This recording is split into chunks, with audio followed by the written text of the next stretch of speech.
penyakit. Jadi saya setelah orang tua saya konsumsi, suami saya konsumsi, dan bapak saya juga konsumsi, mama saya juga konsumsi. Karena kalau banyak orang konsumsi, saya tidak makan. Jadi pada suatu hari saya lagi prospek nasabah, itu konsumen, malam-malam karena istrinya ada gagal ginjal, kita dengan baik hati mau pergi sharing kepada dia bahwa ini bisa juga buat orang sakit ginjal. Tunggu-tunggu malam-malam orang itu nggak datang. Sampai sekitar jam 1 masih nggak datang karena hujan. Jadi kita tunggu di sana, pulang. Pada saat pulang mengalami kecelakaan di jalan tol Kamarin. Itu pada saat itu suami saya yang bawa mobil. Ya, jadi darah saya sampai mengalir sampai ke seluruh badan. Jadi saya begini terus, saya kira mata saya buta karena darah menutupi mata. Jadi sehingga seperti nggak bisa buka. Saya tanya kepada suami saya, apakah saya buta? Tidak, bukan, darah terlalu banyak. Jadi ambulan datang, saya hanya mau pengen tahu seberapa dalam kecelakaan ini. Saya suruh suami saya foto, saya bilang, show lu foto. Saya mau lihat lukanya berapa dalam. Baru ada foto seperti ini.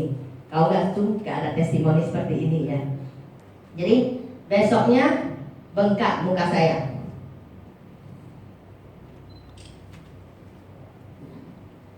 Bengkak, saya juga udah bilang sama ke teman, saya mau pergi prospek lagi. Jadi saya waktu itu nggak makan putir juga.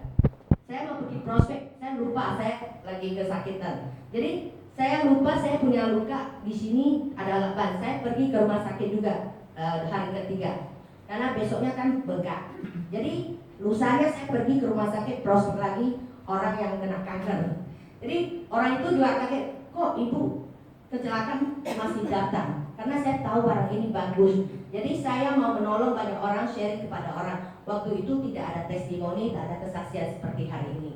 Jadi kita harus sendiri pergi ke sana, sharing-sharing terus. Karena keluarga saya mendapat bantuan dari putir sangat banyak. Jadi saya nggak makan, si Asyong bilang, kamu makan. Putir mungkin bisa membagi proses penuaan sel. Jadi sel kita mungkin sudah tua. Kamu cepat makan mungkin bisa rapat katanya, karena nggak ada testimoni dulu. Jadi saya juga dengan oke lah, saya makan daripada saya nggak makan. Jadi saya makan, saya pergi 10 hari dokter suruh saya buka laban saya, masih ada seperti nggak rapat. Jadi saya makan putir, dia prosesnya cepat. Setelah itu saya baru makan, proses dia seminggu, lalu 2 minggu dia ada satu bercak hitam, garisnya tebal sekali. Bagi saya sih kelihatan nggak tahu gini terus kan. Orang tanya, waktu itu suami saya masih naik ke atas. Jadi si Asyo juga merasa dosa. Tiap hari melihat luka saya, dia merasa dosa. Tanya terus, coba lihat. Sampai saya stres ya. Kamu jangan lihat terus, kau lihat terus, mungkin nggak sembuh. Kenapa? Karena tiap hari saya lupa, kamu ingat terus. Jadi saya gunting poni supaya banyak orang nggak usah tanya saya terus, saya stres. Jadi saya makan, kok makin hari makin bagus, garisnya makin tipis gitu. Waktu itu Asyong masih pesan, pembantu nggak boleh kasih kecap, kasih saya makan. Katanya kalau makan kecap bisa bercaknya tambah hitam.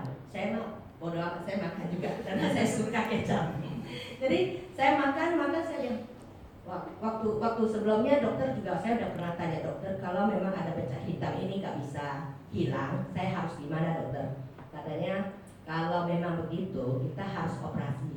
Operasi gimana ya? Operasi ambil kulit pantat, tempel di sini. Jadi operasi, saya udah takut dengan operasi. Karena dulu orang tua saya kan bolak-balik rumah sakit terus. Jadi saya kalau dengan rumah sakit itu saya udah stres. Saya pergi, akhirnya lapannya saya buka. Sejak itu saya udah gak kembali lagi ke rumah sakit. Saya udah irit banyak uang karena gak butuh operasi. Dan semakin hari semakin sehat. Dulu kalau saya waktu Asyok tanya, kamu ada perubahan apa? Saya bilang biasa aja. Kamu pikir ada? Saya bilang gak ada. Karena dulu kalau datang mens, saya suka marah-marah hari kedua. Karena sakitnya itu seluruh badan gak bisa bangun, kayak loyo gitu. Dia bilang, ada, kamu coba pikir, kamu udah lama gak marah orang. Betul juga. Karena anak saya juga marah, karena saking capeknya itu, saya gak bisa bangun, capek hari kedua itu udah pendarahannya kayak banyak banget. Ya, sampai sekarang saya nggak merasa kecapean di hari kedua. Dan saya punya lutut juga ada sedikit masalah. Kalau jalan ada bunyi tek tek, saya takut. Saya punya kaki seperti mama saya. Jadi saya padahal saya sudah makan satu paket sudah bagus, sudah rapat. Jadi saya pikir nggak mau makan, tapi kaki saya ada kasih saya kode. Jadi saya makan sampai sekarang. Nah, sampai sekarang muka saya juga udah bagus dan badan saya juga semakin hari semakin sehat.